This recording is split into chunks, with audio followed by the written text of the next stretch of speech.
Hello दोस्तों, नमस्कार। कैसे आप सभी लोग। दोस्तों, उम्मीद करता हूं कि आप लोग सभी स्वस्थ होंगे, मस्त होंगे। और जैसे मैं हर बार कहता हूं कि अपनी पढ़ाई के साथ सभी लोग व्यस्त होंगे।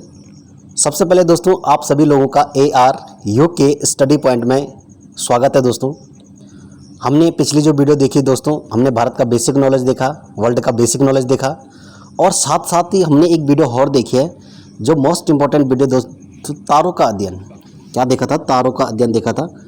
उस वीडियो के माध्यम से हमने जाना था कि तारे कैसे बनते हैं, तारे कितने प्रकार के होते हैं, तारों का कलर जो होता है वो किस पे डिपेंड करता है, तारा नीला कब होता है, तारा जो है लाल कब होता है, और तारा वाइट कब होता है यानी सफ़ेद कब होता है। ठीक है दोस्तों, यदि आप लोगों ने अभी तक वो वीडियो नहीं देखी है दोस्तों, तो आप यूट्यूब पे जाके AR UK स्टडी पॉइंट को सर्च कीजिए। दोस्तों, चैनल के माध्यम से आप लोगों को वो वीडियो देखने को मिल जाएंगी, जितनी भी सारी वीडियोज़ हैं। और एक चीज़ मैं आप लोगों को बताना चाहता हूं दोस्तों कि साथ ही मैंने चैनल पे प्लेलिस्ट बनाई है। प्लेलिस्ट के माध्यम से आप लोग उन सारी वीडियो जो भी पिछली वीडियोज़ हैं उनको देख सकते हैं। और यदि आप लोगों को दोस्तों वीडियो पसंद आती है तो वीडियो को लाइक कीजिए, सब्सक्राइब कीजिए और बेल आइकन को ज़रूर प्रेस कीजिए दोस्तों, ताकि आप लोगों के पास सबसे पहले नोटिफिकेशन पहुँचे और आप लोग वीडियो को देख सकें। तो चलिए दोस्तों, बाकी बातें वीडियो के अंत में करेंगे। फिलहाल हम लोग यहाँ पर वीडियो की शुरुआत करते हैं। मैंने पिछली वीडियो में बताया था दोस्तों कि हम लोग जो जानकारी लेंगे इस चैनल के माध्यम से, हमने GK GS तो हम चला ही रहे हैं, साथ साथ हम हिंदी का भी नॉलेज देंगे और रीजनिंग का भी नॉलेज देंगे दोस्तों। तो यहाँ पर मैं आप लोगों के लिए जो हिंदी की बेसिक जानकारी या बेसिक नॉलेज है वो आप लोगों के लिए लेके आ रहा हूँ। तो चलिए आप हम हिंदी के बारे में यहाँ पर डिस्कशन करेंगे। हिंदी में भाषा क्या होती है, भाषा कितने प्रकार की होती है, भाषा कहते किसको है, ये चीज़ हम यहाँ पर जानेंगे। तो जो जैसा आप लोगों को पता है कि मैं बार बार कहता हूँ कि हमारा सबसे पहले बेस मजबूत होना चाहिए। यदि हमारा बेस मजबूत है तो हम किसी भी फील्ड की माहिर बन सकते हैं दोस्तों। ठीक है, तो चलिए वीडियो की शुरुआत करते हैं। सबसे पहले आप लोग स्क्रीन पे देख रहे होंगे भाषा। भाषा क्या होती है, चलिए भाषा को जानते हैं। भाषा शब्द संस्कृत की भाष धातु से बना है, जिसका अर्थ है कहना या बोलना। ठीक है दोस्तों, भाषा शब्द जो है संस्कृत के भाष धातु से बना है और जिसका अर्थ क्या होता है, या तो कहना होता है या तो बोलना होता है। सिंपल सा अर्थ है कि हम लोगों के साथ जो बोलते हैं, जो कहते हैं, उसको भाषा बोलते हैं, है ना। और भाषा कई प्रकार की होती है। हिंदी भाषा होती है, इंग्लिश भाषा होती है, गुजराती, मराठी, तमिल, तेलुगु, बहुत सारी भाषा होती है। लेकिन सिंपल सा अर्थ जो भाषा का होता है, जब हम किसी के साथ बातचीत करते हैं या कुछ कहते हैं, उसी को हम क्या बोलते हैं, भाषा कहते हैं। और हम चाहे तो इसको इंग्लिश में बोल सकते हैं, चाहे तो हिंदी में बोल सकते हैं। ठीक है दोस्तों, आगे देख लीजिए। अब नेक्स्ट आता है कि भाषा की परिभाषा। भाषा की परिभाषा क्या है, तो चलिए भाषा की परिभाषा को देखते हैं। ध्वनि प्रतीकों की व्यवस्था, जिसके तहत मनुष्य अपने विचार बोलकर या लिखकर दूसरे व्यक्ति के समक्ष स्पष्टता के साथ रखता है, भाषा कहलाती है। क्या है कि ध्वनि प्रतीकों की व्यवस्था है। ध्वनि के जो प्रतीक है दोस्तों, उनकी व्यवस्था होनी चाहिए। माना कहने का मतलब ये है कि उनका क्रम होना चाहिए, जिसके तहत क्या करता है मनुष्य अपने विचार, जो उसके विचार हैं, जो उसके बोलचाल के शब्द हैं, अपने विचार को बोलकर या लिखकर क्या करता है, दूसरे व्यक्ति के सामने स्पष्टता के साथ रखता है, भाषा कहलाती है। ठीक है दोस्तों, और भाषा क्या होती है कि भाषा परिवर्तनशील होती है और भाषा का सार्थक अर्थ होना चाहिए। ऐसा नहीं है कि आप लोग कुछ भी बोले और उसका कोई मतलब नहीं हो, वो भाषा की परिभाषा नहीं होती है। ये कह रहा है कि भाषा जो होती है दोस्तों, वो परिवर्तनशील होती है। कहने का मतलब होता है, भाषा मैंने ऊपर भी बताया आप लोगों को कि भाषा बहुत सारी प्रकार की होती है ना। हिंदी, तमिल, तेलुगु, पंजाबी, मराठी, गुजराती। और परिवर्तनशील का मतलब यहाँ पर यही है कि भाषा सिर्फ एक ही नहीं है, भाषा अनेक है। लेकिन भाषा का क्या होना चाहिए कि भाषा का होना चाहिए सार्थक अर्थ। ठीक है दोस्तों, और ध्वनि प्रतीकों की व्यवस्था एक बार फिर देख लीजिए। ध्वनि प्रतीकों की क्या होनी चाहिए, व्यवस्था होनी चाहिए। ऐसा नहीं कि आप लोग पीछे का वर्ड आगे बोल रहे हैं, आगे का वर्ड पीछे बोल रहे हैं, ऐसा नहीं होना चाहिए। ध्वनि प्रतीकों की व्यवस्था, जिसके तहत मनुष्य अपने विचार बोलकर या लिखकर दूसरे व्यक्ति के समक्ष स्पष्टता के साथ रखता है, भाषा कहलाती है। ठीक है दोस्तों, तो ये थी यहाँ पर भाषा की परिभाषा। चलिए अगले लेवल पे बढ़ते हैं। अब हमने भाषा की परिभाषा देख लिया है, भाषा कहते किसको है वो देख लिया है। अब हम भाषा के भेद जानेंगे कि भाषा के भेद यानी भाषा कितने प्रकार की होती है। तो ये देख लीजिए भाषा के जो भेद होते हैं दोस्तों, एक देख लीजिए भाषा जो होती है सबसे पहले होती है मौखिक भाषा। अब मौखिक भाषा कौन सी होती है, जो हम डायरेक्ट मुंह से बोलते हैं। दूसरी भाषा जो होती है वो होती है लिखित भाषा, जिसको हम लिख कर बोलते हैं या लिख कर किसी को हमने किसी पत्र पे सौंप दिया, वो भी एक भाषा ही तो है ना। और तीसरी होती है सांकेतिक भाषा। अब सांकेतिक भाषा क्या होती है, मौखिक भाषा भी हम समझ गए, लिखित भाषा भी हम समझ गए, ये सिंपल था। मौखिक भाषा जब हमने मौखिक रूप से बोला, अपने विचारों को जो मुंह के माध्यम से बोला, वो क्या हमारी मौखिक भाषा होगी। और लिखित भाषा हमने किसी को हैंड राइटिंग में लिख करके दे दिया, किसी पेज पे दे दिया, किसी पत्र पे दे दिया, किसी नोट पैड पे दे दिया, वो भी एक भाषा का माध्यम है। और तीसरी जो होती है वो होती है सांकेतिक भाषा। सांकेतिक भाषा का मतलब इशारों से जो भाषा बोली जाती है उसको बोलते हैं सांकेतिक भाषा। आपने देखा होगा जो अंधे लोग होते हैं, देख नहीं पाते हैं, बहरे लोग होते हैं, सुन नहीं पाते हैं, वो क्या करते हैं, इशारों से ही बात करते हैं, है ना। और वो लोग उनके इशारे समझ जाते हैं आपस में, तो उसको बोलते हैं सांकेतिक भाषा। जैसे आप लोग कोई सामान मंगाते हैं किसी से और कोई बहरा आदमी है या गूंगा आदमी है, तो हम उस इशारों से में ही उससे बात करेंगे। सपोज दैट कोई बहरा आदमी आपके ठीक सामने खड़ा है, आपने उसको बोला कि भाई एक गिलास पानी दे दीजिए। अब वो तो भाई ऑलरेडी पहले ही बहरा है, वो कैसे सुनेगा, है ना। तो उसको हम इशारों में कहेंगे कि भाई ऐसा करके गिलास पानी दे दे। हाथ से क्या करेंगे, अब गिलास का एक्शन देंगे उसको, तब वो समझ जाएगा कि यार पानी मांग रहा है, कुछ गिलास में मांग रहा है ना। तो उसको बोलते हैं सांकेतिक भाषा। तो भाषा के जो भेद हैं वो तीन हैं, मौखिक भाषा, लिखित भाषा, सांकेतिक भाषा। ठीक है दोस्तों। अब आगे देख लीजिए कि मौखिक भाषा की सबसे छोटी इकाई ध्वनि है। मौखिक भाषा यानी हम मुख से जो भाषा बोलते हैं उसकी सबसे छोटी इकाई ध्वनि है। इसका कहने का जो मतलब है कि कोई भी चीज़ होती है उसकी एक छोटी से छोटी यूनिट होती है। माना घड़ी का टाइम है, उस टाइम का जो सबसे छोटी इकाई है वो क्या है, सेकंड है ना। उसके बाद मिनट बनता है, उसके बाद आवर बनता है। ठीक उसी प्रकार यहाँ पर भी क्या है कि जो भाषा की सबसे छोटी इकाई है वो क्या है, ध्वनि है। जब किसी चीज़ की ध्वनि निकलती है तो उसको हम भाषा से रिलेट करते हैं। ठीक है दोस्तों। और ये क्वेश्चन सिंपल डायरेक्ट एकदम पूछा जाता है कि भाषा की सबसे छोटी इकाई कौन सी है, और कौन सी पूछे, मौखिक भाषा की। मौखिक भाषा की सबसे छोटी इकाई क्या है, ध्वनि है। ठीक है दोस्तों। नेक्स्ट देख लीजिए क्या बोल रहा है कि लिखित भाषा की सबसे छोटी इकाई क्या है। अब ऊपर क्या पूछा था कि मौखिक भाषा की सबसे छोटी इकाई, अब ठीक नीचे जस्ट क्या पूछा है कि लिखित भाषा की सबसे छोटी इकाई क्या है। तो लिखित भाषा की सबसे छोटी इकाई क्या है दोस्तों, वर्ण या अक्षर है। अरे सिंपल सी बात है कि जब हम किसी को लिखकर कोई भाषा देंगे, अपने विचारों को रखेंगे दूसरे के सामने, तो हम लिख कर ना देंगे, है ना। और उसमें जो वर्ण है, जो अक्षर हैं, वो क्या होती है, लिखित भाषा की सबसे छोटी इकाई है। यानी हमने पूरा लेटर पैड पे पूरा पत्र लिख दिया ऊपर से लेकर नीचे तक, लेकिन उसकी जो छोटी से छोटी इकाई है वो क्या है, यही पूछ रहे हैं। तो लिखित भाषा की जो सबसे छोटी इकाई है दोस्तों वो वर्ण है, यानी अक्षर है। हिंदी का भी वर्ण हो सकता है, अंग्रेजी का भी वर्ण हो सकता है, अदर लैंग्वेज का भी वर्ण हो सकता है। तो कहने का मतलब यह है जो सबसे छोटी इकाई है लिखित भाषा की वो वर्ण या अक्षर है। ठीक है दोस्तों। अब देख लीजिए भाषा की सबसे छोटी इकाई क्या है। ऊपर क्या पूछा कि मौखिक भाषा की सबसे छोटी इकाई ध्वनि हो गई, लिखित भाषा की सबसे छोटी इकाई वर्ण या अक्षर हो गई। अब इसने सिंपल पूछा है कि भाषा की सबसे छोटी इकाई क्या है। अब इसमें हम लोग कंफ्यूज हो जाते हैं कि ये पूछ क्या रहा है। हमने मौखिक भाषा देखा, लिखित भाषा देखा, अब ये सिंपल पूछ लेगा डायरेक्ट क्वेश्चन में। पेपर में क्या पूछेगा ये कि भाषा की सबसे छोटी इकाई क्या है। अब हम लोग वहाँ पर कंफ्यूज हो जाते हैं, यार इसने मौखिक में पूछा या लिखित में पूछा, है ना। तो सीधा जब भी ये क्वेश्चन आपको पेपर में दिखता है तो आप लोगों ने क्या करना है कि वर्ण या अक्षर जो होता है भाषा की सबसे छोटी इकाई होती है।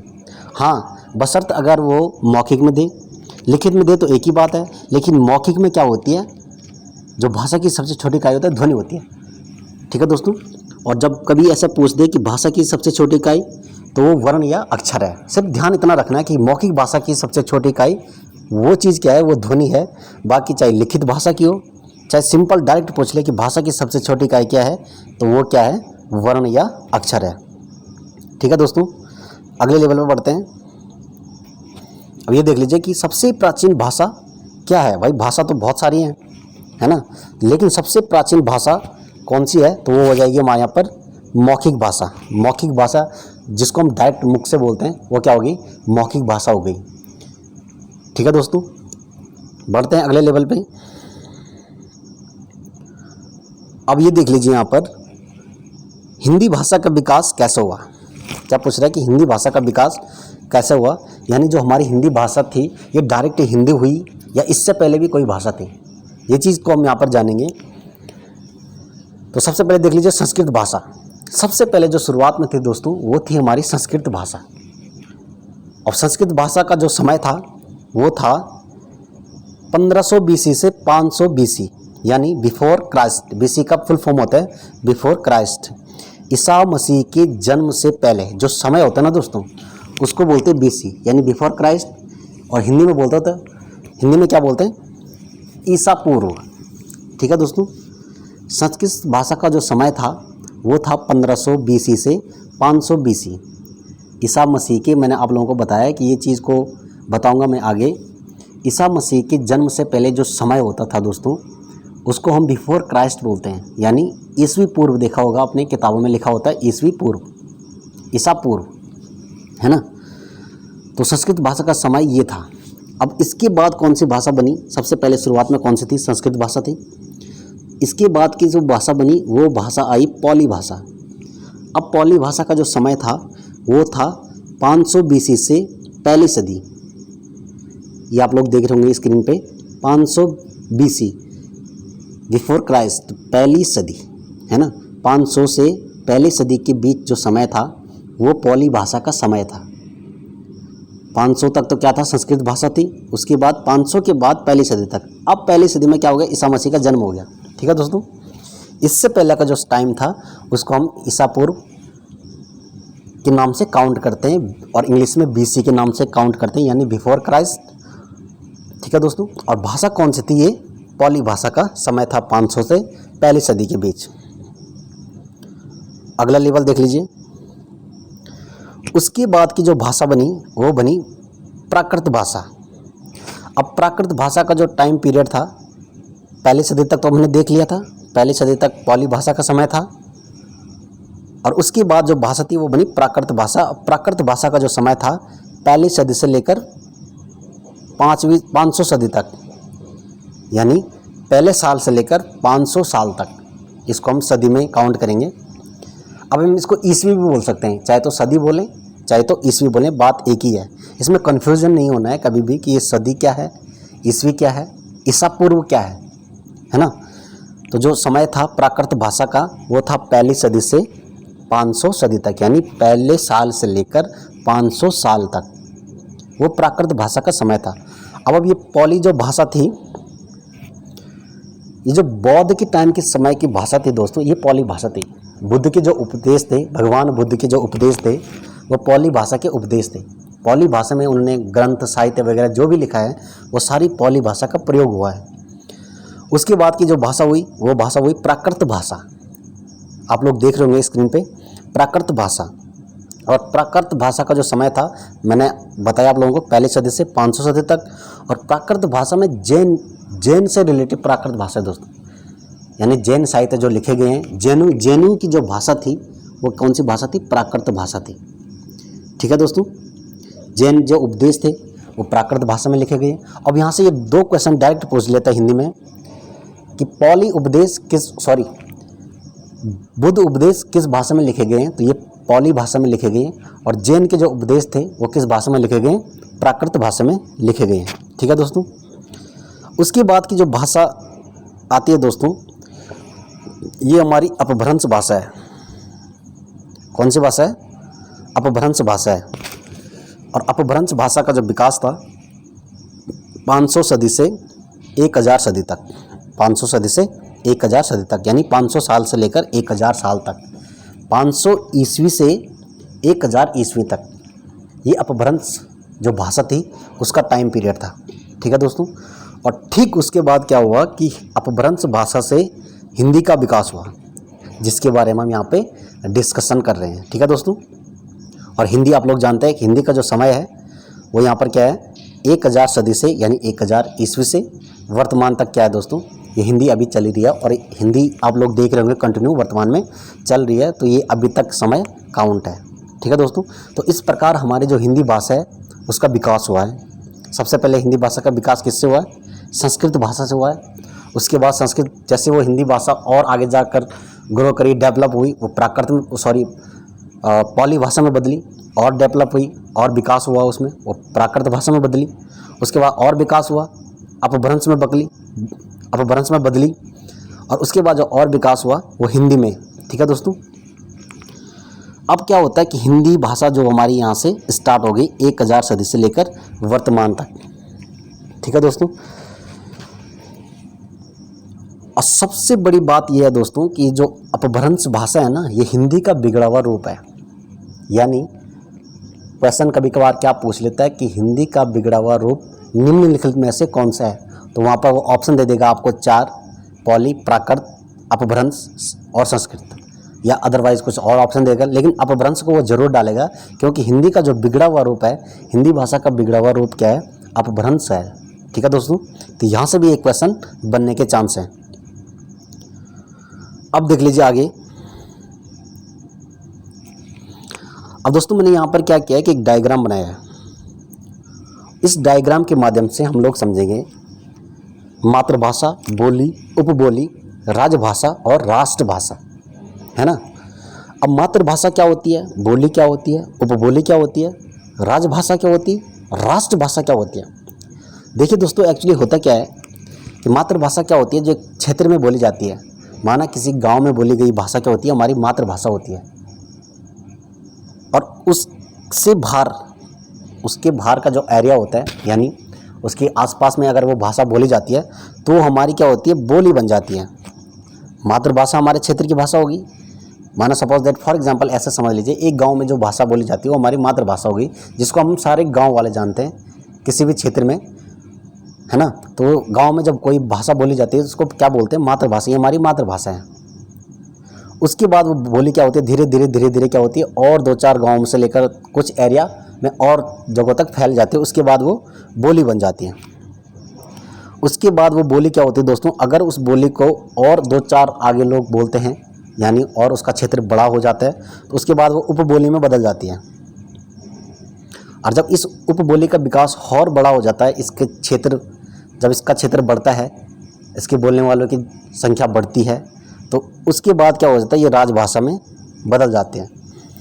और जब ये भाषा पूरे राष्ट्र में बोली जाती है तब ये हमारी राष्ट्रभाषा होती है। ठीक है दोस्तों। उसके बाद राज्य में, उसके बाद पूरे देश में जब बोली जाती है तो हमारी राष्ट्रभाषा होगी, राजभाषा होगी, उपबोली होगी, बोली होगी, मातृभाषा होगी। तो शायद ये चीज़ आप लोग यहाँ पर समझ गए होंगे। और अगली जो वीडियो होगी दोस्तों, मैं उसमें बताऊँगा कि इसकी आप लोगों की जो परिभाषा है, अभी आप लोग डायग्राम से ही समझ लीजिए कि डायग्राम मैंने इसलिए बनाया है ताकि आप लोग इस चीज़ को थोड़ा देख सकें कि मातृभाषा क्या है, बोली क्या है, उपबोली क्या है, राजभाषा क्या है और राष्ट्रभाषा क्या है। और इसकी जो परिभाषा है वो हम अगले वीडियो में समझेंगे। और जब हम इसकी परिभाषा पढ़ेंगे तो हम पूरी तरह से समझ जाएंगे कि मातृभाषा क्या होती है, उपबोली क्या होती है। यहाँ पर मैं केवल डायग्राम के माध्यम से आप लोगों को समझाना चाहता हूँ कि जो हमारी मातृभाषा है, बोली है, उपबोली है, वो इस प्रकार विकसित होती है। यानी गांव से लेकर क्षेत्र से लेकर जब उसका एरिया बड़ा हो जाता है, उसके बाद वो बोली का रूप लेती है, उसके बाद उपबोली का रूप लेती है, उसके बाद राजभाषा का रूप लेती है, उसके बाद राष्ट्रभाषा का रूप ले लेती है ना। तो ये था यहाँ पर डायग्राम। चलिए अगला लेवल देख लीजिए। अब जैसे मैंने आप लोगों को बताया है कि हिंदी का जो बिगड़ा हुआ रूप है वो क्या है, अपभ्रंश है। ठीक है। और सभी भाषाओं की जननी क्या है, संस्कृत है। हिंदी का बिगड़ा रूप क्या है, अपभ्रंश है। और सभी भाषाओं की जननी क्या है, संस्कृत है। ठीक है दोस्तों। तो ये था दोस्तों आज का जो हमारा हिंदी का बेसिक नॉलेज था, जो बेसिक चीज़ें थी वो हमें जानना जरूरी थी। अगली जो वीडियो होगी दोस्तों हिंदी की, इसी पर हम डिस्कशन करेंगे, बड़ी डीपली समझेंगे। अभी इसमें जो हमारी चीज़ें छूट गई है, मातृभाषा, बोली, उपबोली, ये मैंने डायग्राम केवल समझाया है ताकि आप लोग इस चीज़ को समझ सकें। मातृभाषा क्या होती है, बोली क्या होती है, उपबोली क्या होती है ना। हमने यहाँ पर देखा हिंदी का विकास कैसा हुआ। सभी भाषाओं की जननी जो है, चाहे पाली हो, प्राकृत हो, अपभ्रंश हो, हिंदी हो, है ना, उनकी जो जननी है, जो माता है, जहाँ से इसका विकास हुआ है, वो क्या है? संस्कृत है। तो ये क्वेश्चन सीधा डायरेक्टली पूछा जाता है कि सभी भाषाओं की जननी क्या है? संस्कृत है। और ये दोनों क्वेश्चन जो है दोस्तों वेरी इंपॉर्टेंट क्वेश्चन है, याद रखने वाले क्वेश्चन है कि ये अपभ्रंश क्या है, संस्कृत क्या है। ठीक है दोस्तों। और अगली जो वीडियो होगी उसमें हम समझेंगे मातृभाषा क्या है, बोली क्या है। इसकी हम यानी कहने का मतलब ये है कि परिभाषा को समझेंगे। परिभाषा के माध्यम से क्या होता है दोस्तों, हमें जल्द चीज़ें पकड़ में आती है, लेकिन उससे भी बेहतर हो जब कोई हम एक्सपेरिमेंट करते हैं तो वो चीज़ हमें जल्दी समझ आ जाती है। इसीलिए मैंने आप लोगों के लिए डायग्राम यहाँ पर बनाया है, ताकि डायग्राम के माध्यम से आप लोग समझ सकें मातृभाषा, बोली, उपबोली जो भी है ना। अब अगली जो वीडियो होगी दोस्तों उसमें हम जानेंगे और इसकी परिभाषा को ज़रूर मैं आप लोगों को बताऊँगा। दोस्तों यदि आप लोगों को वीडियो पसंद आती है तो वीडियो को लाइक कीजिए, कमेंट कीजिए, शेयर कीजिए, उन लोगों तक ज़रूर पहुंचाएं दोस्तों जो लोग बेसिक से गवर्नमेंट जॉब की तैयारी करना चाहते हैं। दोस्तों एक्चुअली होता क्या है कि हम लोग कंपटीशन में तो घुस जाते हैं, लेकिन हमें बेसिक जो जानकारी होती है वो नहीं मिल पाती है। और कभी कभार क्या होता है कि हम लोग 1-2 नंबर से छूट जाते हैं, है ना, तो तब बहुत दुख होता है और आदमी डिप्रेशन में चला जाता है कि यार मेरे साथ क्या होगा। लेकिन दोस्तों हिम्मत नहीं हारनी है। जैसे आप लोगों ने मेरे थंबनेल में भी देखा होगा, मैंने यहाँ पर एक शायरी लिखी हुई है ना, आप लोग पढ़िएगा, उसको देखिएगा क्या लिखा हुआ है, उससे भी कुछ हिम्मत मिलती है दोस्तों। हिम्मत नहीं हारना है दोस्तों। मैं तो कहता हूँ कंटिन्यू मेहनत करते रहो दोस्तों। शिक्षा वो चीज़ है दोस्तों जो हमें राजा बना सकती है। मैंने पिछली वीडियो में ही बोला था, बिना सिंहासन के हमें राजा बना सकती है ना। तो भरपूर मेहनत करते रहो दोस्तों।